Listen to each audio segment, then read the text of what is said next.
బాబు SFI ఆంధ్రలో నిర్వహించినటువంటి ఇక్కడనే శిక్షకు పూర్తి సంఘీభావం కేపీఎస్ఆర్ తెలియడం జరుగుతుంది.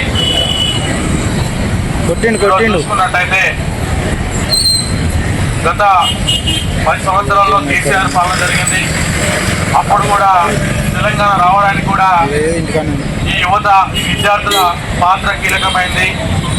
అయినా కానీ ఆ 10 సంవత్సరాల్లో అనేకమైనటువంటి ఇబ్బందులకు విద్యార్థులను యువతను గురి చేసినటువంటి ఘనత ఈరోజు కేసీఆర్ ప్రభుత్వం ఉంది.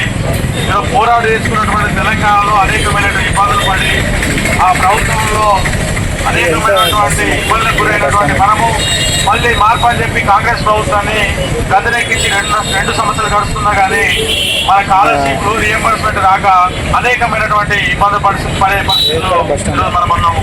ఈరోజు ఈ తెలంగాణ కాంగ్రెస్ ప్రభుత్వము స్కాలర్షిప్లు ఇవ్వకపోవడంలో ఈరోజు చాలా మటుకు విద్యార్థులు ఈరోజు ఉన్నత విద్యను చదువుకోవడానికి చాలా ఇబ్బంది పడే పరిస్థితి ఉంది. ఎందుకంటే ఇంటర్మీడియట్ పూర్తి అయితే డిగ్రీ పోవాలి, డిగ్రీ పూర్తి అయితే పీజీ పోవాలి, పీజీ పూర్తి అయితే ఉన్నత విద్య పోవాలి. అనేకమైనటువంటి సంబంధాలు ఈరోజు స్కాలర్షిప్ అనేది చాలా కీలకమైనది. ఈరోజు రియంబర్స్మెంట్ అనేది చాలా కీలకమైనది. ఈరోజు ఎస్సీ ఎస్టీ విద్యార్థులు బీసీ విద్యార్థులు ఈరోజు మైనార్టీ విద్యార్థులు అగ్రవర్ణంలో ఉన్న పేదలు అందరూ కూడా స్కాలర్షిప్ రియంబర్స్మెంట్ మీద ఆధారపడి చదువుతున్నారు. అలాంటి వాళ్ళకి ఈరోజు స్కాలర్షిప్ అనేది రియంబర్స్మెంట్ ఇవ్వకపోవడం ఈరోజు చాలా సిగ్గు చేయడాన్ని కాంగ్రెస్ ప్రభుత్వం అని తెలియజేస్తున్నారు.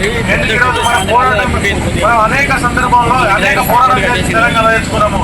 మన పోరాటాలు తెలంగాణకు ఈ ప్రాంతాలకు కొత్త కాదు. అయినా కానీ ఈ ప్రభుత్వానికి మనం సిద్ధసిద్ధి ఉండితే తెలియజేస్తున్నాం. ఎందుకంటే ఈ దీక్ష అనేది మామూలు కాదు. ఎందుకంటే ఈ జిల్లాలో ఉన్నటువంటి అనేకమైన విద్యార్థులు ఈరోజు ఇక్కడ ఎందుకు కూకున్నారంటే మాకు స్కాలర్షిప్ కావాలి, రియంబర్స్మెంట్ కావాలని కోరుతున్నాం. ఎందుకంటే ఈ రియంబర్స్మెంట్ మీద స్కాలర్షిప్ మీద మనం ఆధారపడి చదువుతున్నాము. ఎవరైనా ఫీజుగా చదువుతున్నారంటే వాళ్ళు ఎక్కడో హైదరాబాద్ వాళ్ళు ఉన్నట్టుగా ఆర్థికంగా ఉన్న వాళ్ళే చదువుతున్నారు. అందుకని ఈరోజు 8,000 పైకి రియంబర్స్మెంట్ కూడా మొత్తం కూడా విడుదల చేయాలి.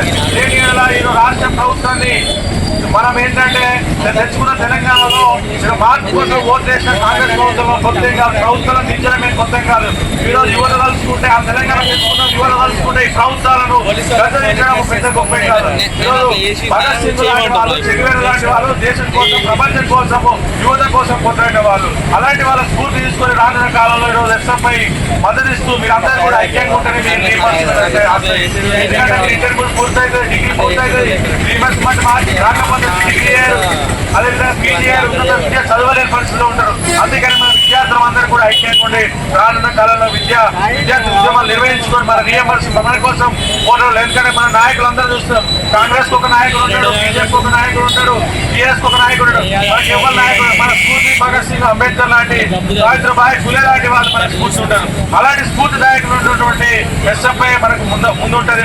మన సమస్యల కోసం కొట్లాడుతాయి. కాబట్టి వాళ్ళందరూ కూడా మనం గమనించుకొని ఎస్ఎఫ్ఐ వస్తే మీరు సభ్యత్వం తీసుకోవాలి, మీరు ముందు ఉండాలి. మీ పోరాటంలో ఈరోజు ఇక్కడ ఉన్నటువంటి నాయకత్వం కూడా వారి సమస్యల పైన స్థానికంగా హాస్టల్ సమస్యలు కావచ్చు, రియంబర్స్మెంట్ సమస్యలు కావచ్చు, ఆ ఊర్లో ఉన్న బస్ సమస్య కావచ్చు, అనేకమైన విద్యారంగ సమస్యల పైన ముందుకొచ్చి వాళ్ళు కొట్లాడి ఇందులో నాయకులు వీళ్ళందరూ కూకున్న వాళ్ళు, ముందర కూకున్న వాళ్ళు, పీజీలు డిగ్రీలు చేసినటువంటి వ్యక్తులు ఈరోజు ఉన్నారు. ఆ రకంగా మన అందరూ కూడా నాయకత్వాన్ని తీసుకునే విధంగా మనందరం కూడా ఉండాలని కోరుకుంటూ ఈ దీక్ష చేస్తున్నటువంటి జిల్లా నాయకత్వం ప్రశాంత్, జిల్లా కార్యదర్శి కావచ్చు, అదేవిధంగా జిల్లా అధ్యక్షుడు కళ్యాణ్ కావచ్చు, మనోజ్ కావచ్చు, శివసాయి కావచ్చు, సంజయ్ కావచ్చు, వీళ్ళందరికీ కూడా ప్రత్యేకమైనటువంటి అభినందనలు తెలియజేస్తున్నాను. ఈ దీక్ష ఇంతటితో కాకుండా ఆరంభం మాత్రం. ఎందుకంటే రియంబర్స్మెంట్ వచ్చేంత వరకు కూడా సభల వారిగా ఈరోజు ఎస్ఎఫ్ఐ ఉద్యమాలు నిర్వహిస్తుంది. కాబట్టి మనందరం కూడా ఈ ప్రభుత్వం ఎక్సైజ్ శాఖకు మంత్రి ఉంటాడు, అన్ని శాఖలకు మంత్రి ఉంటాడు, విద్యాశాఖకు మాత్రం మంత్రి ఉంటాడు. మనం చూస్తున్నాం రాష్ట్రంలో గురుకులాలు కావచ్చు, ఇతర స్కూళ్ళలో కావచ్చు చాలా మంది విద్యార్థులు మరణిస్తున్నారు. ఎందుకు మరణిస్తున్నారు?